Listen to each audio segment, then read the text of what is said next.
And it shall be, when you come into the land which the Lord your God is giving you as an inheritance, and you possess it and dwell in it, that you shall take some of the first of all the produce of the ground, which you shall bring from your land,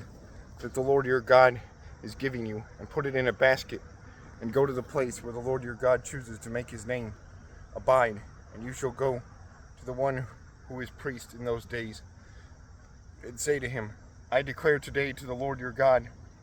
and I have come to the country which the Lord your Lord swore to your fathers to give us. Then the priest shall take the basket out of your hand and set it down before the altar of the Lord your God, and you shall answer and say before the Lord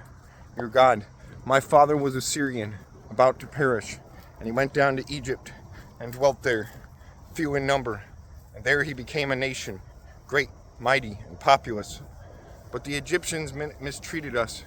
afflicted us, and laid hard bondage on us. Then we cried out to the Lord our God of our fathers, and the Lord heard our voice, and looked on our affliction and labor and our oppression. So the Lord brought us out of Egypt with a mighty hand, with an outstretched arm, with great terror, and with signs and wonders. He has brought us to this place, and has given us this land, a land flowing with milk and honey. And now behold, I have brought the first fruits of the land which you, O Lord, have given me. Then you shall set it before the Lord your God, and worship before the Lord your God. So you shall rejoice in every good thing which the Lord your God has given to you, and your house, you and the Levite and the stranger who is among you.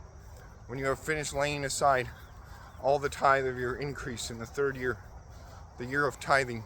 and have given it to the Levite, the stranger, the fatherless, and the widow, so that he may eat within your gates and be filled. Then you shall say before the Lord your God, that I removed the holy tithe from my house, and have also given them to the Levite, the stranger, the fatherless, and the widow, according to all your commandments, which you have commanded me. I have not transgressed your commandments, nor have I forgotten them. I have not eaten any of it when in mourning, nor have I removed any of it from an unclean use, nor given any of it for the dead. I have obeyed the voice of the Lord my God, and have done according to all that you have commanded me. Look down from your holy habitation, from heaven, and bless your people Israel,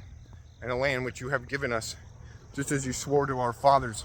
a land flowing with milk and honey. This day the Lord your God commands you to observe these statutes and judgments. Therefore you shall be careful to observe them with all your heart and with all your soul. Today you have proclaimed the Lord to be your God, and that you will walk in his ways and keep his statutes, his commandments, and his judgments, and that you will obey his voice. And today the Lord has proclaimed you to be his special people, just as he promised you, that you should keep all his commandments, and that he will set you high above all nations, which he has made, in praise, in name, and in honor, and that you may be a holy people to the Lord your God, just as he has spoken.